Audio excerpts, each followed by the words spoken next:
Dain, welcome back. Thanks for having me back, man. I think it's been 2 years since we last chat. Has been a lot's changed. Yeah. We send DMs back and forth every now and then, but Oh yeah, good to see you, man. You're looking good. appreciate it. Yeah. Likewise. Yeah. And a lot's been happening with Rival as well, and it's really cool to see you guys launching. Thanks, man. Yeah, I think Rival's been it's definitely entering a different era. For me, I think building an agency is kind of like reinventing what you do and how you do it every 12 months. And we're like 6 years in, and it feels like every single year we've reinvented what we do and how we do it. Yeah, exactly. Yeah. And we were just talking right before we started, like how an agency or any business has that launch phase. Yeah. And I'd love to know how you guys started and where you are there. Yeah, it's a great question. I think how Rival started was, you know, if I go right back to, I guess we can go back a little further if you want. I'll give you multiple choice here, like a Goosebumps book. Like, do you want to go back to childhood that led to said point, or do you want to go from like the moment I was like, let's go, and then how we built the agency? No, let's go right into the story. Okay. Yeah. So yeah, if we go into my childhood, and we talked a little bit about this previously, but like, dude, like when I was a kid, like I was a weird kid. Like, I don't know if anyone listening to this relates to that, but I was not like, I didn't really fit in. I was a super geeky kid. And I remember being 9 years old, and I remember like we had this thing called curbside pickup. So which meant like people would take their old furniture and tech and they'd put it out on the side of the street, and then trucks would come bust and like pick it up. And you were allowed to walk around and like grab stuff you thought was cool. So when you're a kid and you're 9 and you grow up poor, you're like, this is like Christmas, man. I can walk around and like get stuff. So I remember getting like a keyboard, and then I found a pair of speakers, and then I found like a monitor, like this old, like chunky Microsoft monitors, and this thing weighed a ton, and I was 9, so I had to like find a way to like carry that thing home without destroying myself. And I remember getting home and like getting the system together, and my stepdad at the time helped me put it together. And we had a Windows 95 PC. I remember booting it up for the first time, creating an account, and the first thing I realized was like, oh, like what's MS Paint? I opened MS Paint, and as a kid, as a 9-year-old, playing in Microsoft Paint is really exciting when you don't have lots to do. And I remember just creating like stick figures and like animations and writing my own fonts and stuff. And then I found a way to kind of like create clip art, so you could like screenshot different variations of like something you created, and then you could like put it into a video editor and then like clip it together. I was doing this when I was 9 through till when I was like 13, just as a hobby. So by the time I was 13, I was a pretty avid gamer. So, Command & Conquer Generals, StarCraft, Diablo. What else did I play? Like online MMO games like Night Online or Silk Road. So if anyone knows any of these games, like credit to you. And I would, go to school a day. I would come home and I would just be like addicted to gaming. And I was looking for community. So what happened was I became a part of like an online gaming forum. So back then you couldn't just go into Discord. You couldn't just like link up in the game. You had to go on these like Neopet type forums and like click the game that you like to play, and then find a community and then agree on a time to link up. So anyways, we ended up building that online community called Warrior Nation. It's about 6,500 online active players, most of which were European and in the US, and I would game all night with Americans. So the reason I have this fuck up American Australian accent is because I was on like chat channels all night gaming with these Americans. And they're like in their 40s, 50s, 60s. As weird as that sounds, like nothing happens. But it was like, yeah, just pure love for gaming. So what happened on the forums was I was like coding, designing, managing, hosting all of the creative. So I was the creative director of a 6,500 people online community when I was 13. So then I had to learn how to type, communicate, write EDMs, write blogs, write SEO, write articles. And this is like early 2000s, like 2001, 2002, 2003. And as a 13-year-old, I was just like doing it for the pure love. I wasn't getting paid for it, but we had to get hosting and donations to keep the servers online. And we used a chat channel called Ventrilo. So like, as weird as this sounds, even though this is about gaming, I'm picking up all of these marketing and like branding and communication traits like super early through the portal of community. So that kind of gave me a bit of a glimpse as to like what it meant to design something well, what it meant to write something well. And And then meanwhile at school, I was like flunking terribly. Like I was failing everything in high school. But I figured out at high school was, meanwhile, while this gaming thing's happening at high school, I was kind of a part of the nerd community, but then I also like would skate, and then I would also like, dabble in things. So I would hang out with the jocks and the skateboard kids and the nerds and the gamers, and I would kind of float around this high school. And I remember building a network, and in that network, I had a guy who could do homework. So I remember catching the bus home with this kid I used to play video games with. I think we played Need for Speed Undergrounds every night at his house. And he was like a really nice guy and loved homework. And I remember having a conversation one day, and he's like, "Hey man, like I can do your homework if you give me $20." I was like, dude, music to my ears, man. Like, here's my math assignments, here's my English assignments, here's like my history assignments. And he was like smashing out these assignments. Like, this is pre-ChatGPT, pre-AI. This guy just in love of the game, did all my assignments for me. And all of a sudden, I'm getting like B's and an A's. But we chat. I was like, bro, you can't just give me an A straight away because I'm going to get caught. Like, you get me like a C, like put mistakes in there. So I'm paying him $20 per assignment. I'm a trolley boy at the time, so I made a little bit of money to pay him. And then I was like, I could sell this at school. So then my other friends were like, dude, how are you getting so many good grades? I'm like, I got a guy, give me $50. They give me $50. I give him $20. I take a clip of 30. So I'm doing this entrepreneurial stuff at school.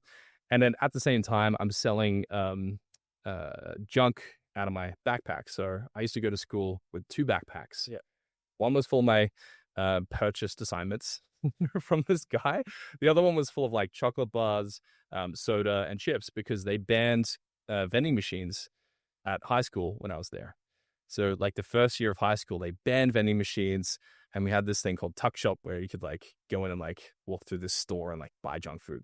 So when you're 13 and your parents give you money for lunch, you're not buying things that are healthy. You're buying, chocolate bars and soda and chips.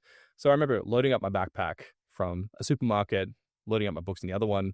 I'd sell candy around school. I'd make money doing that. I'd sell assignments. I'd make money doing that. And then I got busted. Then I got in trouble. And then the teachers hated me, and they found out my operation was busted. But like the point of this is, I think I just naturally had an innate proclivity to find a way to kind of like create and like network and commune with people. So without knowing it, I was like organically marketing, selling, and branding. Yeah, what a strong setup. Hey, So I don't encourage anyone to do that in school, but yeah. This is advice to all kids. Okay. Yeah. It's what I can see. Like, you've basically been so street smart and like entrepreneurial that almost fed into your like book smart, like that supported that part of things. Yeah. We always joke that like I'm a dropout academic. So like, I got kicked out of high school, but I love to learn. I love to be savvy and quick. And I think, this is all immersed from, I guess, when I was in my younger years, like how to be savvy. So like when I grew up, when I was 3, my biological father was quite abusive.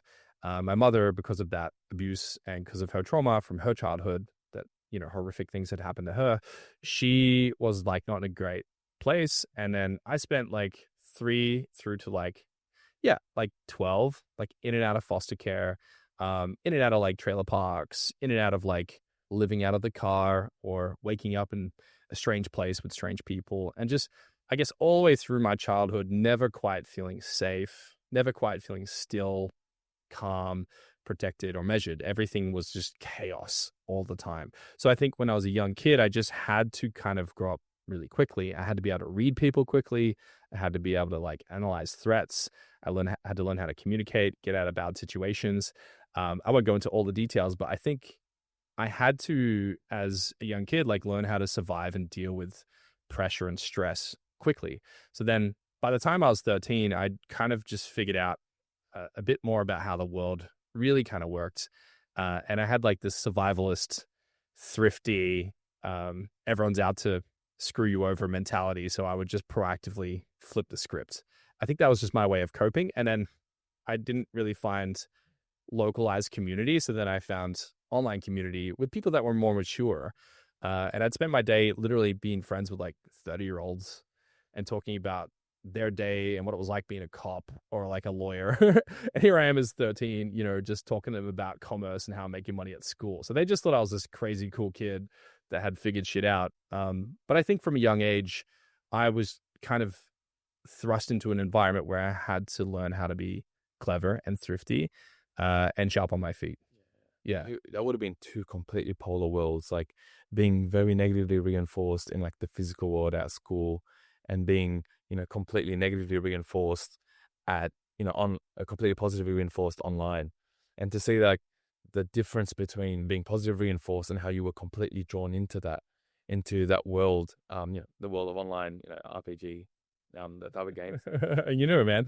Yeah, I think every negative can create a positive. It's like magnets, right? Like, opposites attract as well as like repel. So like I think as a young kid, I was like, man, like life's pretty painful. It's pretty uncertain. I don't have the things I want. The people around me won't give them to me.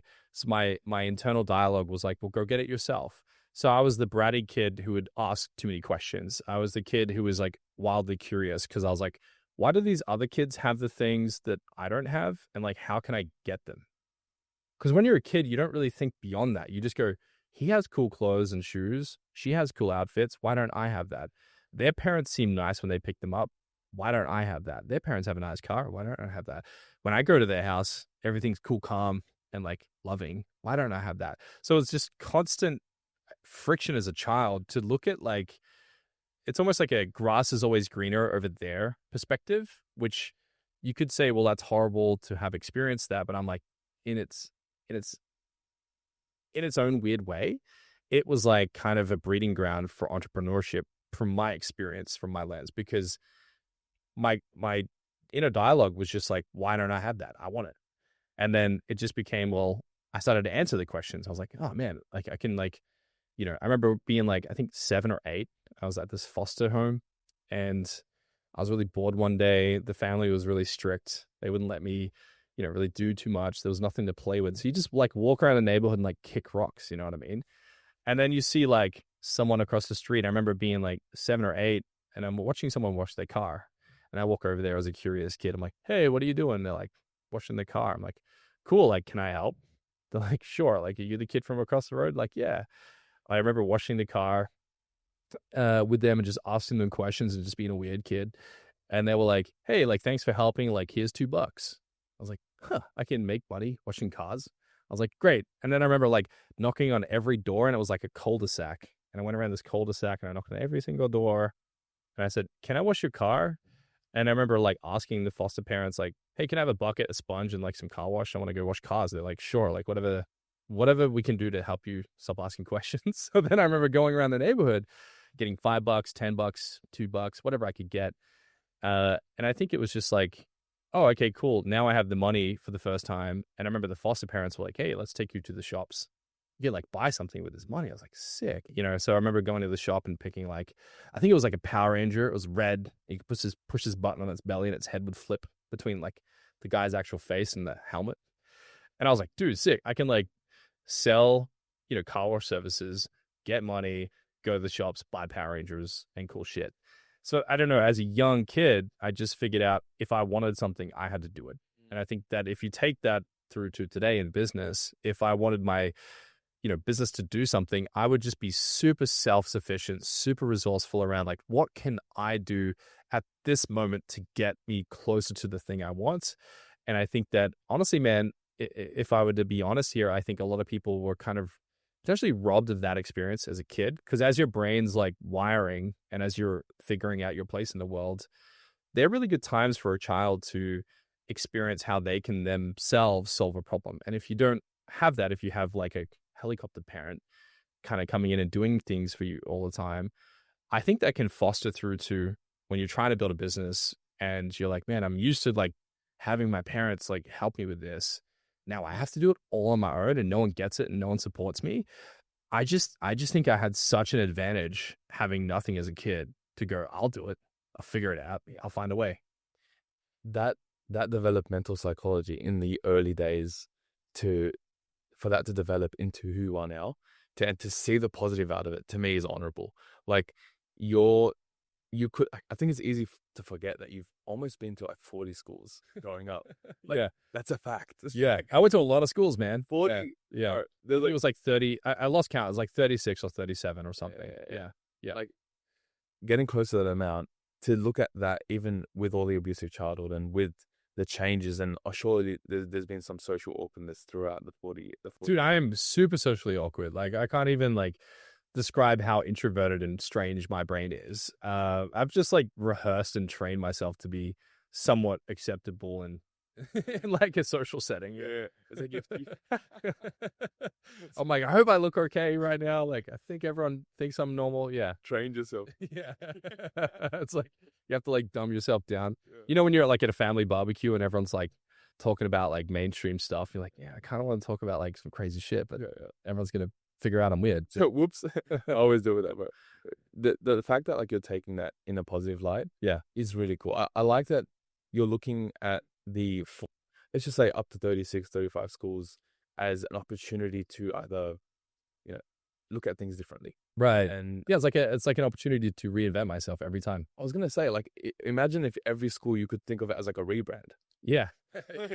Yeah, pretty much. Because I think what would happen is, and changing schools so much was like, that totally sucks, by the way. Like, I don't recommend it. But I think as a kid, I'd be in one place for 3, 4, 5, 6 months. And then boom, I'm in a new school, new curriculum, new people, new playground, new place, like a new, school uniform. And I'd always have like the secondhand, old, out of date, colored, like how like the new uniforms look all crispy with their colors and the old ones that look a little like faded. Yeah, so I was always the kid that was the new kid at school in the faded old uniforms, and that was the worst.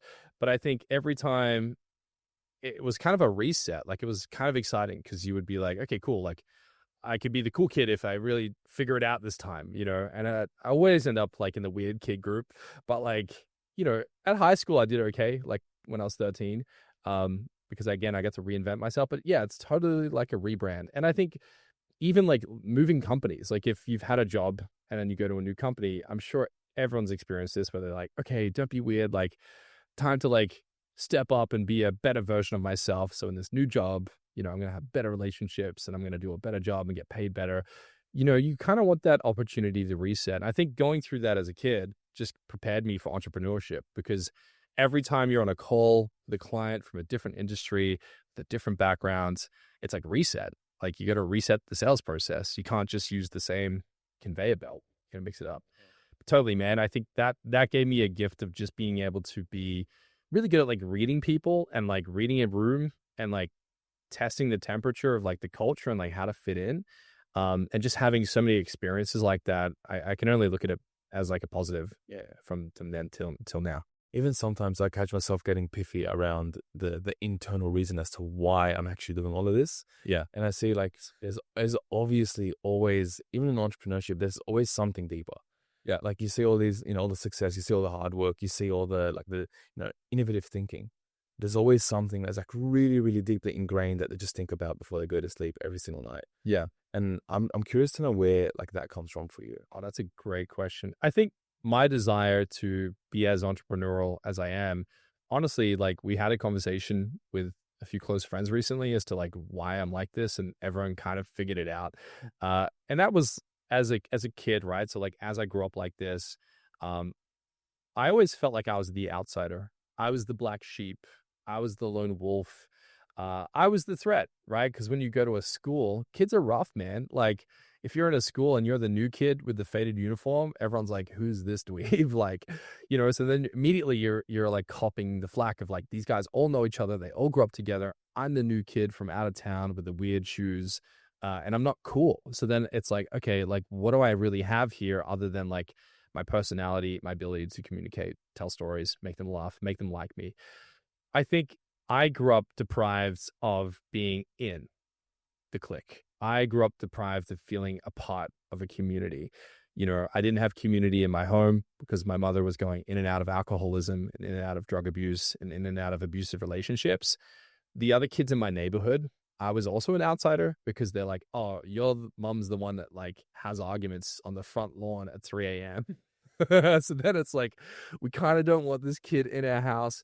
So then I was kind of on the outside of my neighborhood and the neighborhood kids. And then the neighborhood kids know that there's drama. So then they're kind of like cautious around me. Then I go to school, and because of my uniform and because of like how chaotic my upbringing was, I couldn't stick to the curriculum because like every schooling system had a different curriculum, had a different like stage, different cultures, different groups. So I was always the outsider in every community I went into until I was 13 and I was on this gaming forum and I'm the one out there recruiting. So in this gaming community, as weird as it sounds, like I was a professional recruiter. So like when I would go into like World of Warcraft, for example, you can't just recruit any idiot in that virtual world into the Warrior Nation community. We had a we had like a criteria of culture. We had company guidelines. We had like, you can't be abusive, you can't use profanity, you can't do these things. We had rules, regulations, laws, everything. So then I was going out there trying to find talent of active gamers that could come into the community, contribute actively on the community. So my job was to like go scout, find people, recruit, bring them in, set up their profiles, design all of their signatures and avatars, write a cool little tagline for them, put them in the community, and then like introduce them to other people. So I had to like network them in. And then I was like, oh, I get respect. I get little medals on my account for like doing good things. So I got dopamine from like recruiting people, getting significance from the community. I designed all of the banners. Everyone's giving me praises and thumbs up and comments and all my work. So it's like kind of like for the first time, I got significance, I got praise, I got reward, I got dopamine. I felt accepted. People cared about me. And I was like, this is my place. So as weird as it sounds, my first place that felt like community was like a virtual community of like people that played games that I played. That felt very personal to me. So then when you take that and you look at business and like where we are now in business, my desperate, deep, dark like desire to fit in is the reason I build brands. Because I'm trying to create communities for other people so they can recruit cool people into their company. Essentially, I'm working with founders to go, hey, what's your vision? They're like, I feel alone. I'm trying to build this. My team don't get it. I got 10 employees. Our investors are struggling with stuff, but I want to get the brand to here. And I'm like, well, we can do that. This is how we build the culture. And this is how we do the design. And this is what we're going to do with the website. And I get to like help them solve their trauma. So I'm kind of like helping other people build their communities, hire their staff, sell to their customers. Then I do things like getting on stage, and I share, educational resources to people around the world. For me, it's like I've found that my gift to give to the world is like I'm going to create spaces and environments for other people to come in and be a part of something that they can click with. I almost like black sheeps. I try to find people that are oddballs, weird, strange, kooky, off the cuff people, and I try to build communities. Yeah. So like in its own weird way, Rival is like its own little clique of like weird creative people that I think are cool, and we do cool stuff for brands and companies that we think are cool. And it's like a weird inherent desire to like do cool creative stuff with people that feel like they're part of our little community. Yeah, and you own it. Yeah, thanks, man. Yeah, it's hearing that actually gave me a bit of chills. Like I had to like shave my hair, which is good, but like try not. Yeah, It's cool to see that you went from experiencing that and that like deep void that was there to actually turning it into something that you're now fulfilling and finding in others, and it does take, like we talked about the hero's journey, it takes you realizing, okay, no one's coming to save me, now it's my time. Yeah. To do that for me. And early too, man, like 3, 4, 5 years old. Yeah. To do that developmentally as Yeah. a child is huge. Yeah, I mean, just to add context, like just to get real dark and grim for a moment, and then we can kind of flip it back to the positive. Like, I remember being 6 years old, and this story, like for those listening to this, and for you that you're going to experience this for the first time, it sounds horrendous, but like there's like a weird lesson in here. But like, okay, so it was 3 a.m. thereabouts. I'm 6 years old. My mother like bursts into my bedroom. And she's like slurring her words. She's intoxicated. And I remember her and her outfit. She was wearing like a black singlet, like covered in like vomit, and like a skirt and like Ugg boots, right? So the outfit's just terrifying. And I remember just waking up being like, what is happening? And she's like, we gotta go. And I'm like, go where? And she's like, we have to go now.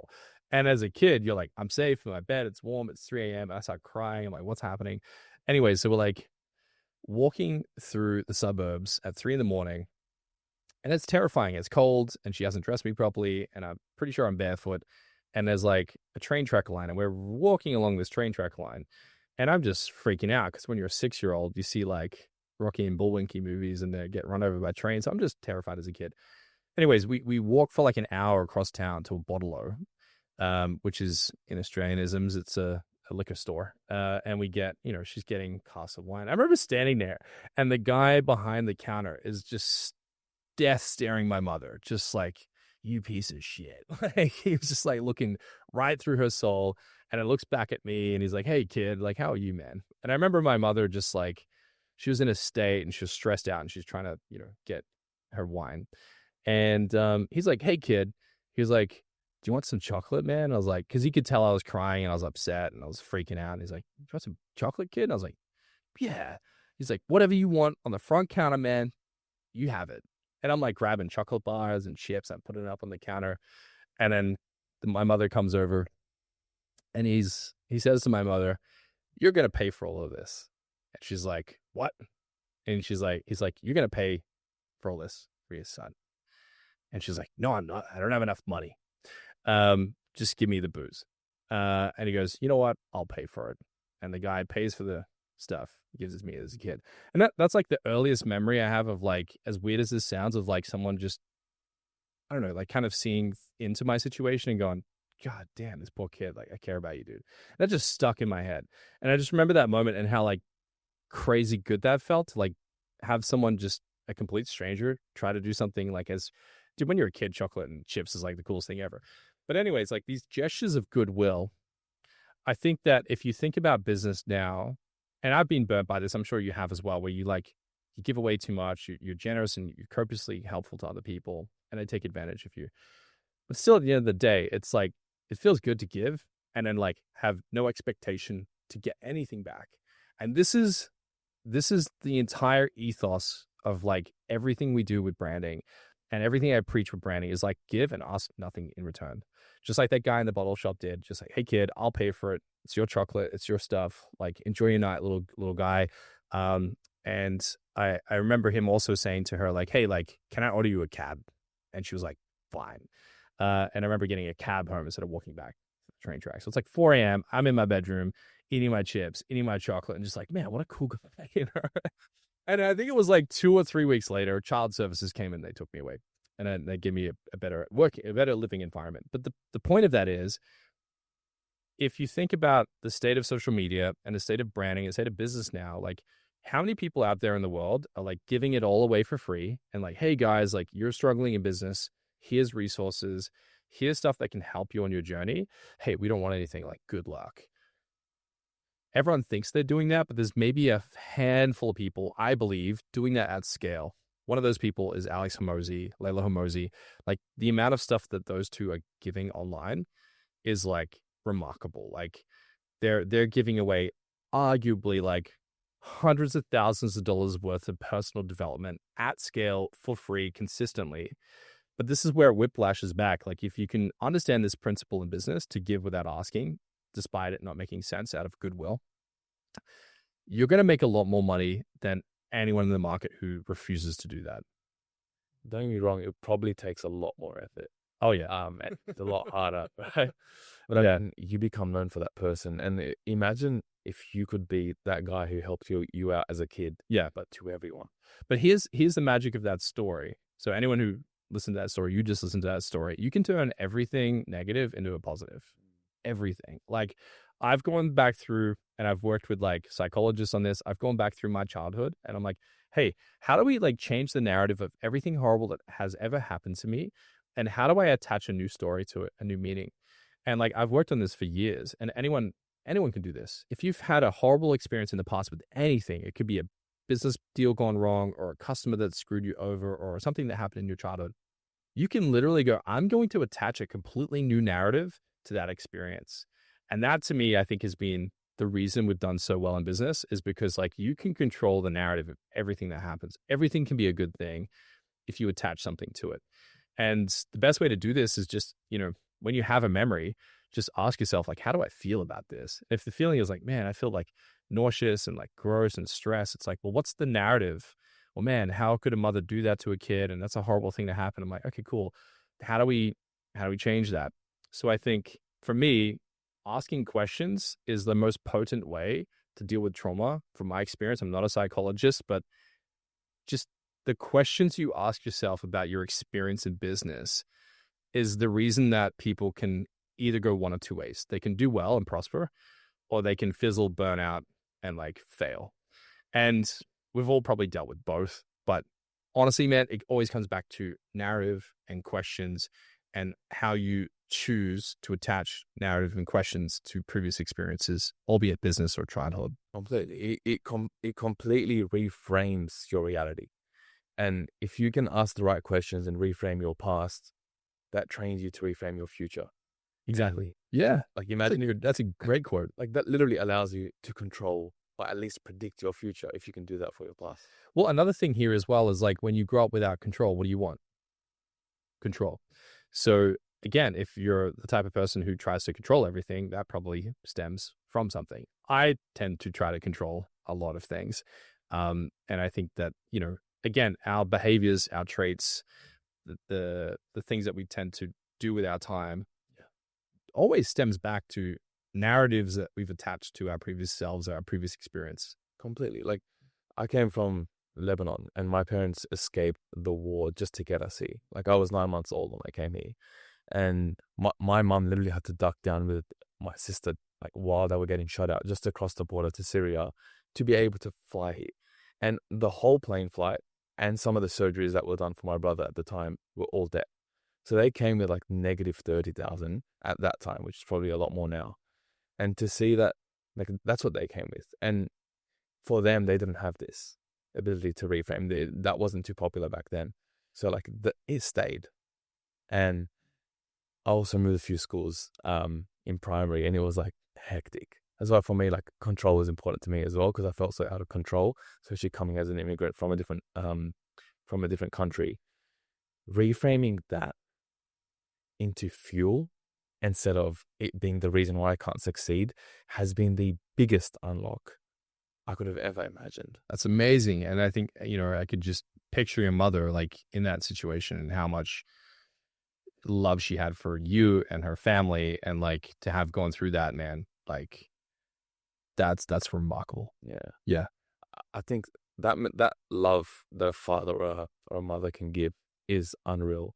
The biggest thing, to be honest, the biggest thing I appreciate about you, I'm inspired by, take all the banning aside, take all that aside, it's you grew up without the greatest family, nuclear family setting. Right.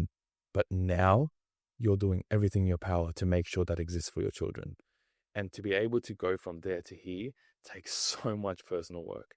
Yeah, it does. I think, I got a lot of love for my mother. And like, I think my love of psychology likens that to, Tony Robbins talks about how he has had a rough relationship with his mother, but like his difficulty as a child, like led him to be interested in psychology and like neuroscience and physiology and biology and how like the human experience relates to trauma. Same thing for me. I think I found, it deeply curious to figure out and how to understand what and why she did what she did. And, she's in a much better place now. She's sober and I've got a younger brother and he's fantastic and they're both healthy and happy. But like to your point about, how people can choose to predict the control of their future based on their past experience comes down to like, as a human being, like what experience do you want to have? And if that experience is what you have right now, then great. Like you're happy, you're satisfied, you are where you want to be. That's good. If people are like, I'm not where I want to be, I want things to be different. I want to be in a different place with a different outcome and a different set of whatever. That's another important thing. So for me, to answer your question, as a father, I had the experience I didn't want my kids to have. So, I just built a narrative. I was like, okay. And even at that young age, being 6, 10, 12, I knew I wanted to have kids. I was like, one day I'm going to have kids and they're going to have every toy they want and they're going to have a happy house and everything's going to feel safe.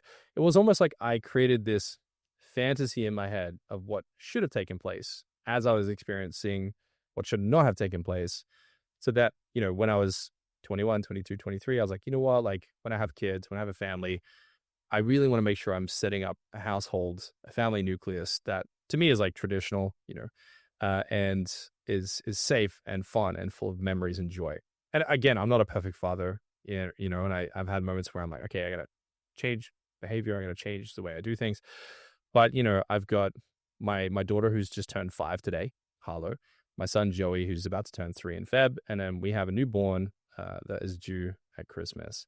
And for me, that's enough. Like, we're good with kids. I think closing business after that, but having kids is like the singular coolest thing I think any entrepreneur could do. And just a quick joke is like, when you're playing a video game, back to the video gaming, and it's like you're at the start of the game and it's like, what difficulty do you want to play on? And it's like easy, normal, hard, crazy, God mode, and like ridiculous. And then you're just like, hey, as an entrepreneur, let's just like have kids and build a business and travel the world and do all these things at the same time.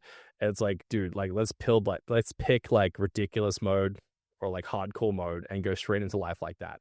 And I think, yeah, because when you're an entrepreneur and you're grinding all day and then you go home and you're like changing nappies and you're trying to be a sick dad and like, color in stuff and paint, like it requires an enormous amount of energy to be a present father and a present, visionary and entrepreneur.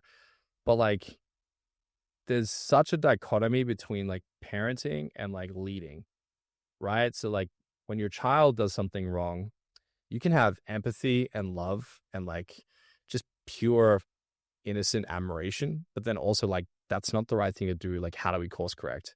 You don't choose violence. You don't choose a radical solution. You try to find a way to lead them through it or to help them adapt or modify their behavior. The same thing happens in a company or with branding. So like when you're working with a founder, you're like, if I said the wrong thing to this founder, they're going to get offended. But hey, if I could like lead them out of this.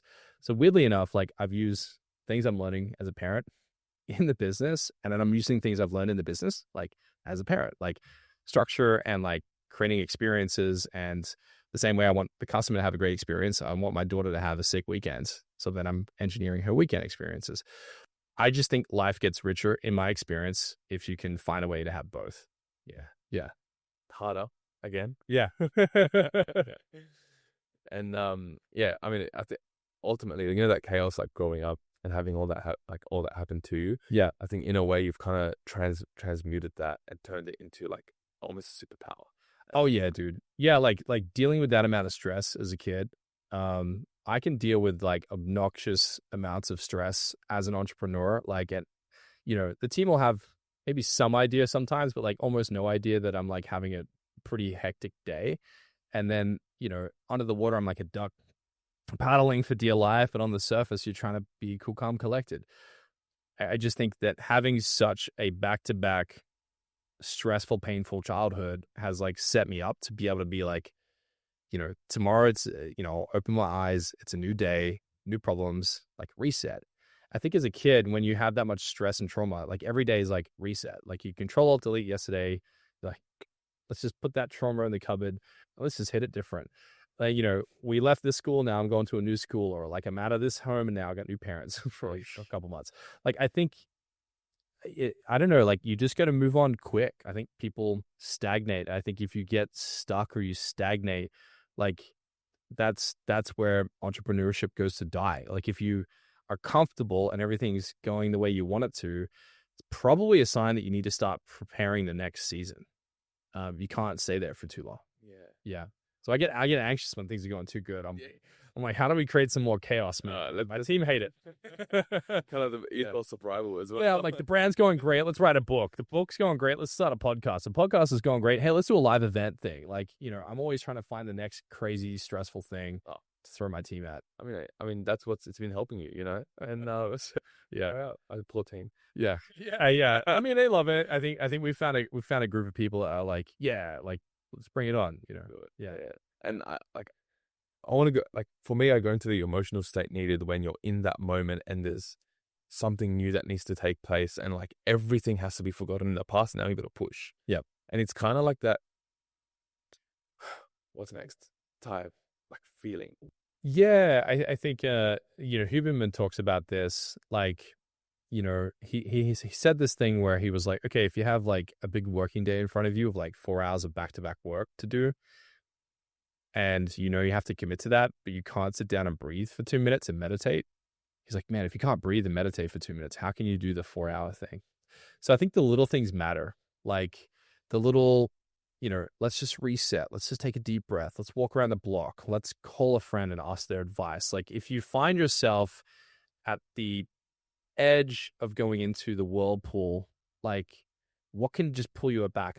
And like, that moment when like you're at like an adventure park and there's like a whirlpool or like there's a center of gravity or a center of centripetal force and you're in the calm space and you're just teetering on the edge of like, I'm going to get sucked into this vortex or this feeling of inertia.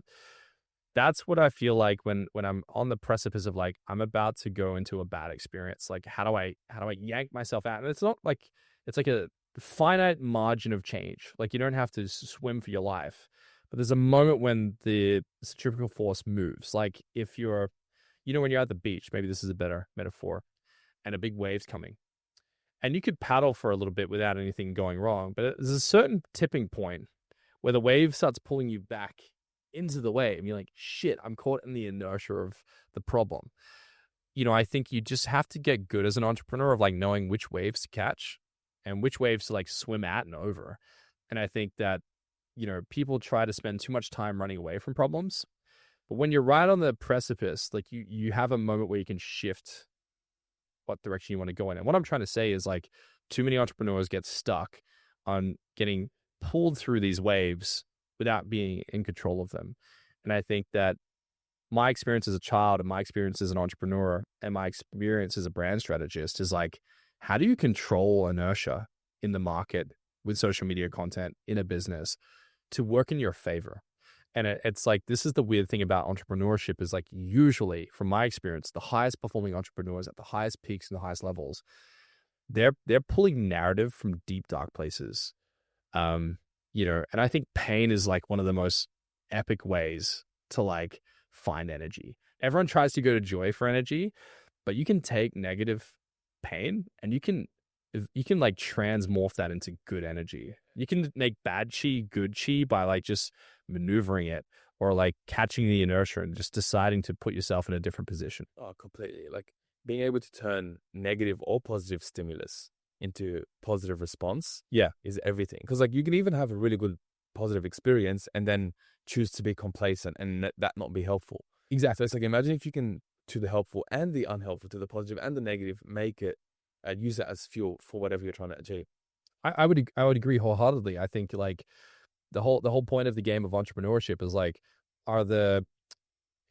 is the center of gravity in your favor? And there's not always one thing. So let's imagine there's in front of us, there's like 12 whirlpools and you have to navigate your way through and around these whirlpools to the other side. You can go left, you can go right, you can go down the whirlpool. Like I think entrepreneurship kind of feels like that.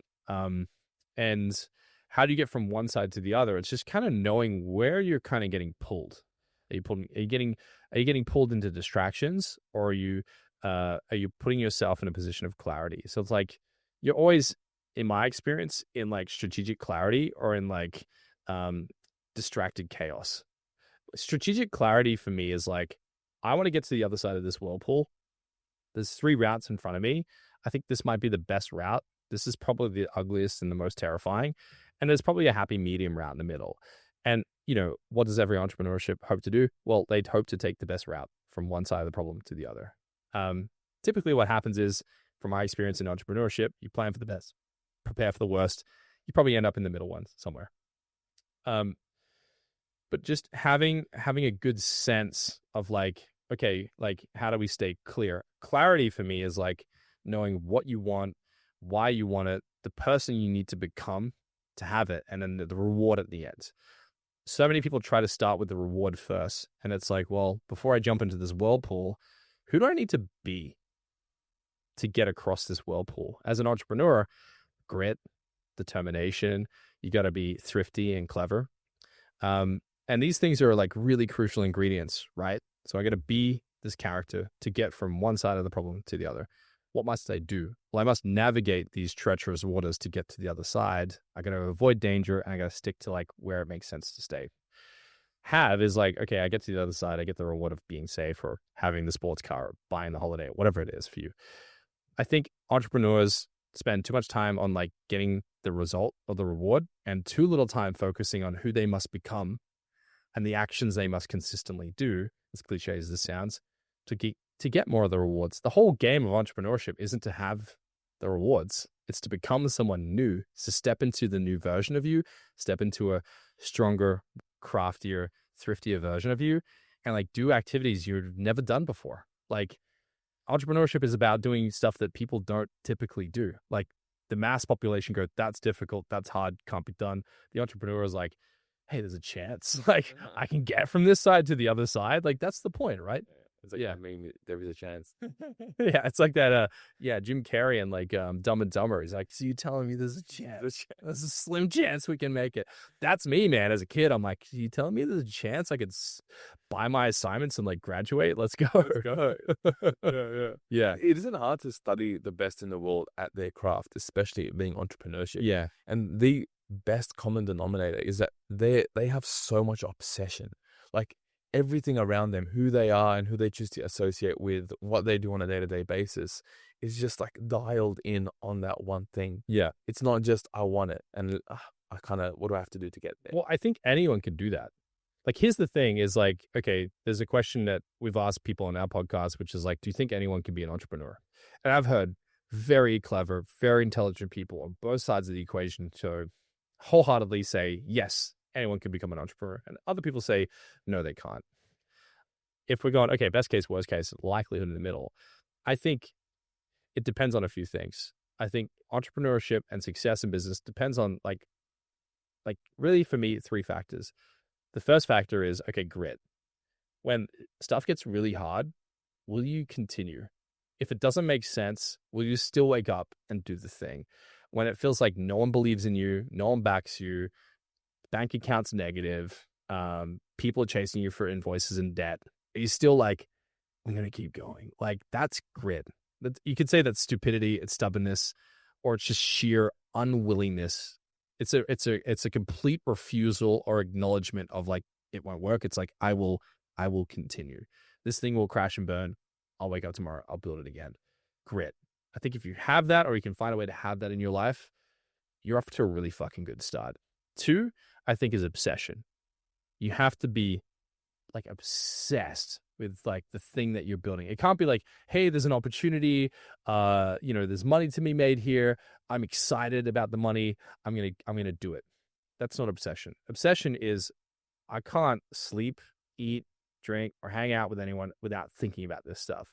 Like when I'm at like, at like a barbecue event with a family, they're talking about like, everyday things. And I'm like, in my head, I'm like, man, I wonder if this new business could work. I reckon we could make it work. I reckon when I get home, I'm going to pull up an Excel spreadsheet. I'm going to start mapping this thing out. I'm going to call a couple people. And then people are like, hey, you having a good day? I'm like, yeah, I'm having a great day, right?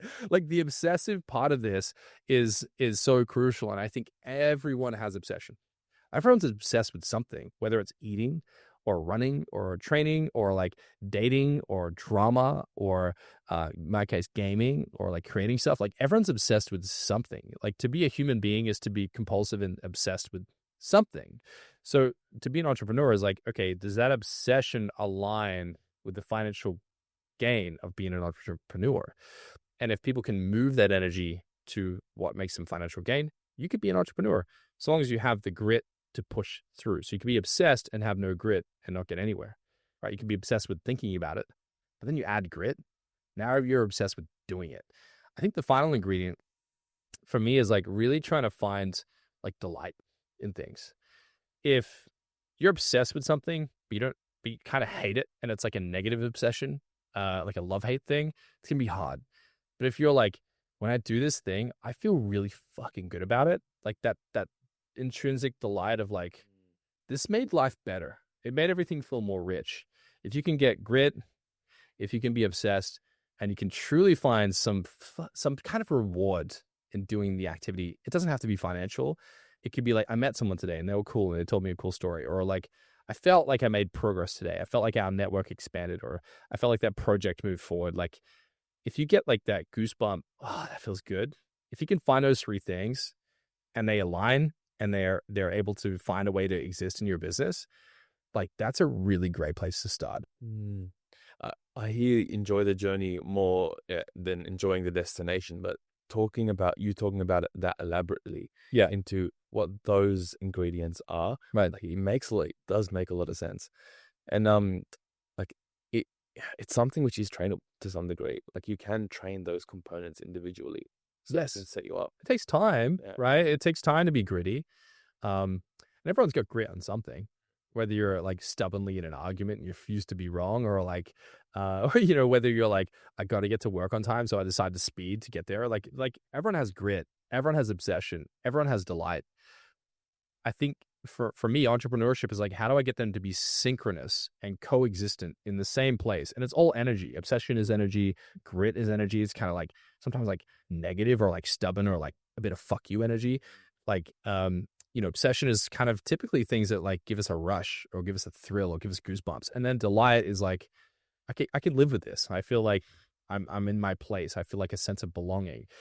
What happens is if your obsession's in gaming or Netflix and your grit is in like arguing with your spouse, and then your delight is in like, selfish, whatever, fill in the blank, and they're all kind of in different places, it's really hard to build a business.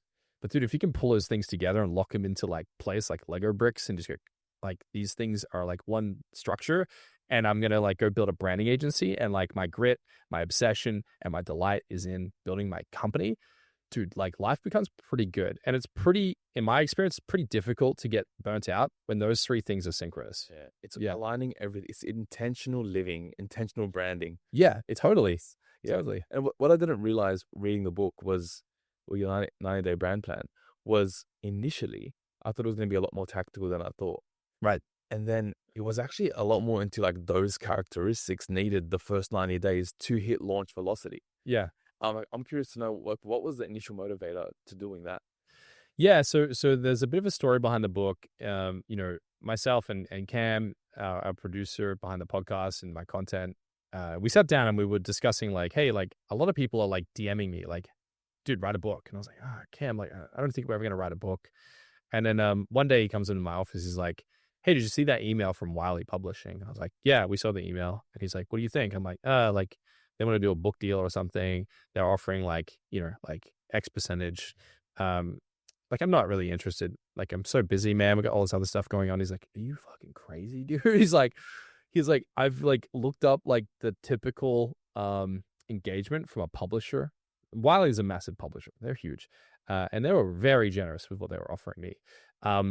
And he's like, dude, we should write a book. We've been talking about this. I'm like, all right, fine. Like, let's talk to Wiley. So we talked to Wiley and we're pitching them like what we think the book should be about.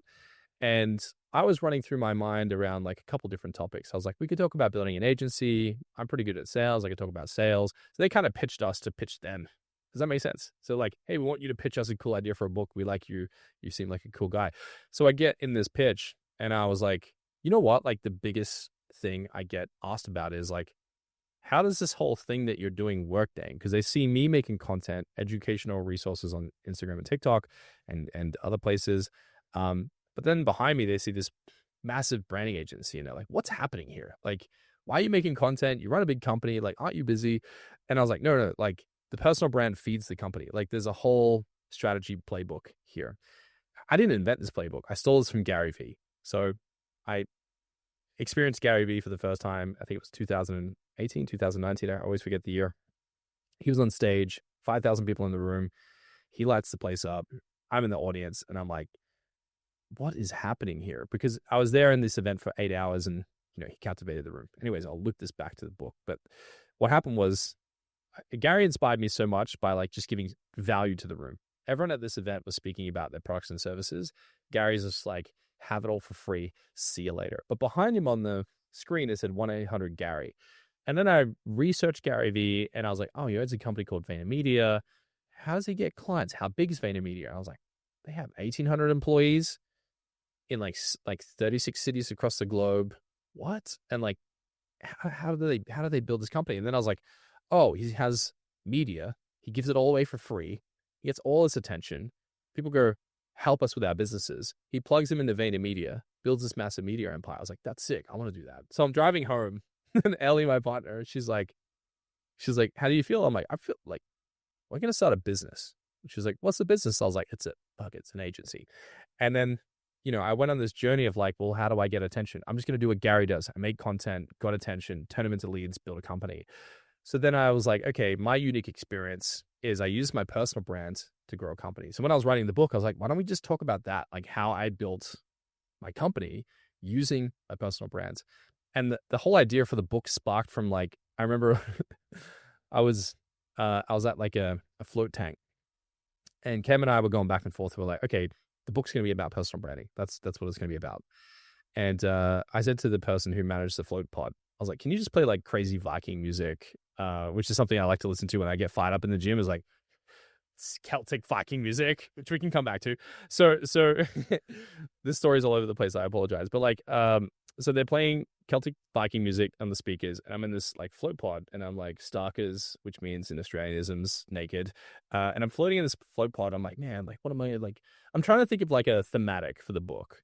And this like intense Viking music is like playing, and there's like thunder in the music. And I was like thinking about like our ancestors. And I was like, man, every great empire was built upon like a campsite. So you'd have like a campfire, and then like you'd have a little village pop up around it, and then it would turn into a town, and then it would turn into an empire. And I was like, man, every empire was built by a campfire.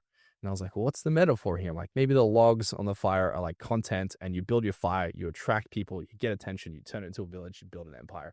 And I was like, that's the book.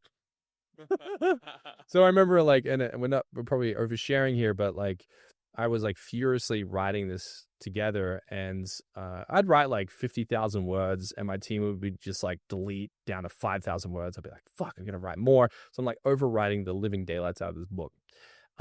Meanwhile, what was happening was we ran like a bit of a survey on my Instagram where we said, hey, if we wrote a book about personal branding, what would you want to know about? What are your biggest problems?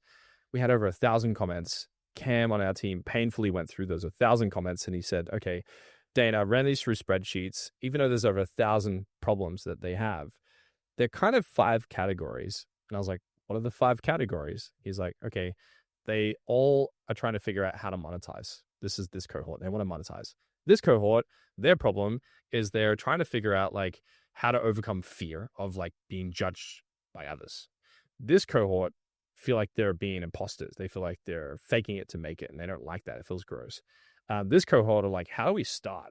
Like, what's the first mechanism? And then this cohort over here are like, is it even worth it? So I was like, okay, 1,000 comments or 1,000 problems, 5 real, I guess, congruent issues that they're all facing. My weird Celtic Viking music experience mixed with this was like, okay, how do we write a book in a cool way that speaks to these 5 things that hold people back? And then as you go through the book, it's a bit of a journey where it's like we unlock each of those 5 things without you kind of knowing it. And then there's like little exercises you can do throughout. The whole point of the book was to be fun, novel, and something that was like, it wasn't going to date. Because a lot of people write social media branding books that are like attached to the algorithm right now, but in a year, they're obsolete, they're out of date. So we wanted to write something that was like intentionally going to last a long time on the shelf. So I was like, okay, rather than teaching the prac, I'm going to teach the theory, and then I'll teach the prac that never changes. The prac that never changes is grit. It's like, becoming something you want to become. It's having your goals. Like these things are innate and they don't change. So when we built the book, cramming all this together in like a 12-chapter book that you can read in 4 hours was like, that was painful.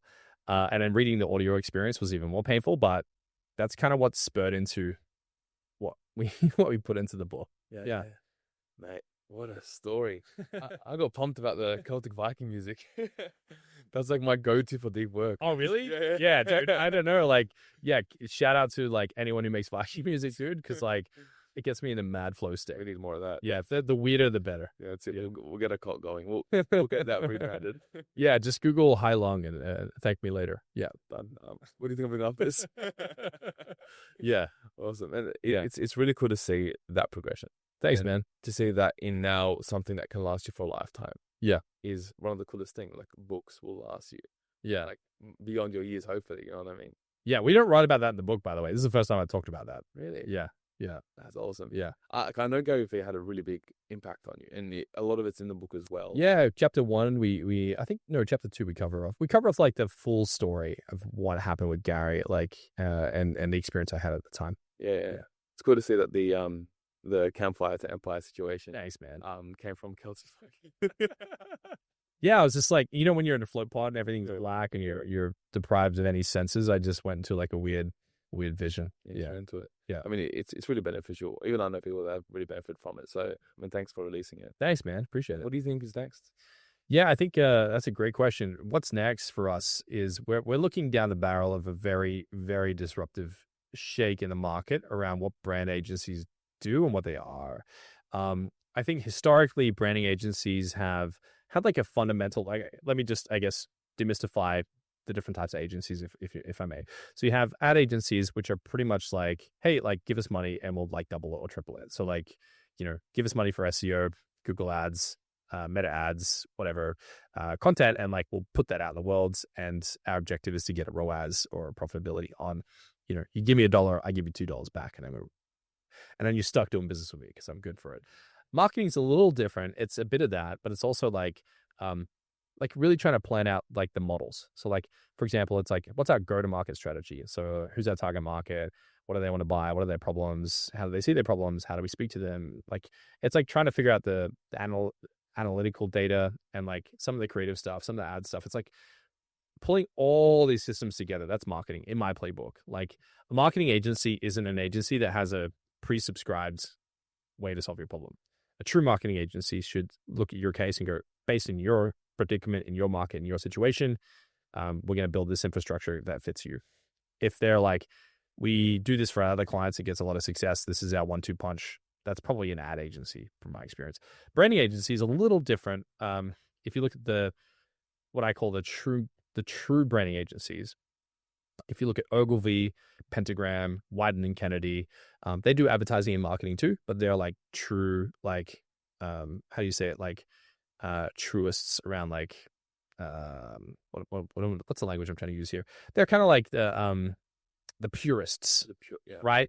There's like academic procedures and methods to build a solid brand identity, and there's great books on this.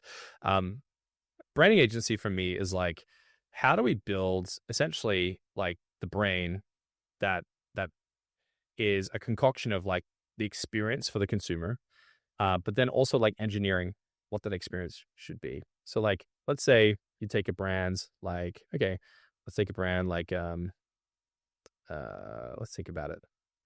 I'm going to pick a friend's brand. So Unofficial Run Club, which is a Sydney-based brand from my friend Chad Cohen. His experience is like, how do we make running like cool? How do we make it like culturally relevant in Sydney? And how do we bring that like Sydney cross New York kind of cool vibe clashing together from the way I understand it? So then it's like, okay, like what are the color palette associated with that? What are the fonts? What should the videography look like? What's the tempo? How do we edit things? Like what's the vibe? When you look at it, you're like, oh, I get goosebumps and I feel a thing. That to me is branding. So like what I specialize in is like, how do we build something that is meaningful and matters? So when we put it into your marketing structure or into your ad structure, you're getting the reaction and the position and the perception in the market that you want. Now, to pull all that back into what's next, this is what I think is next. So if you think about ads, marketing, and branding, what's next is people are trying to automate things. People are trying to do things on a budget. They're trying to do it themselves. They don't really want to deal with the headache of like too many consultants or too many people to reach out to or too many invoices to pay. They're trying to bring things in-house and they're trying to have more speed to market. So the same way Uber disrupted taxis by making things more convenient, more simplistic, more handheld, and more in your control, I think people are looking for the same outcome from branding. What's next, I think, is there's going to be a next generation agency. Next generation, I think, is kind of rewriting the rule book of marketing. Because if you go to academia, you go to university, you go to college, they're going to teach you the 7 Ps. They're going to teach you like these frameworks that are like legit good frameworks that have stood the test of time. But we're walking into a market that's kind of like the world's really different. Like these rules were made pre-digital. They were made like, based on human psychology. Next, if we're looking around the corner, I think everyone's looking to have their own control over their own destiny. They're not looking to be led by brands. They're looking to collaborate and play together with brands. That's why the Unofficial Run Club is so sick, is because they bring the community in, and the Unofficial Run Club is a collective of brands working harmoniously like a beehive together. The biggest, fastest growing brands right now are beehives. You know what I mean? They're not the queen bee anymore. They're a collective. They're a lot of organisms working together as one body. And how do you control that as a brand? Well, you have to foster a community. The community has to get it. They have to stand for something. You can't have a community as representative of everyone unless you're Walmart or Target or whatever, where you came out, like you said before. That's next. So next is like, how do we create portals where people around the globe can connect and interlink with those they see the world with? Companies that find a way to foster that will sell products, whatever the products are. So like Unofficial Run Club, you'll buy the merch, right? You'll buy the clothes, you'll buy the whatever Chad decides to sell, their community is going to buy it. He could probably sell it like a journal, or like he could sell like a beach, like kids play bucket pack, and like people would probably buy it because they're like, Unofficial Run Club sick, we don't get it, but we'll buy it. It's like Supreme, like they put red bricks in their store, red kayaks in their store, people just buy it. So how do you foster community? Now, people have been doing this for decades, but I think the way by which you foster a community is like radically misunderstood. Everyone's trying to still play the meta playbook. I put money in the system, I get sales. That system's dying, and it has been dying for the last 3 years. If you're in that system right now and you're like, we're throwing all our money on ad spend, we're getting a ROAS, the system's working, that's great. But the people that are doing that and are ignoring, hey, how do we foster community simultaneously? That's when you get like an LSKD. LSKD are like doing a really good job at like marketing their, put money in the system, generate revenue. Simultaneously, they're like, how do we foster community? How do we be a part of the current new thing? And how do we play with those people and hang out with them and like genuinely get them together? That's what's next. And I see so few people that really live that out. I talk to hundreds of business owners every single month.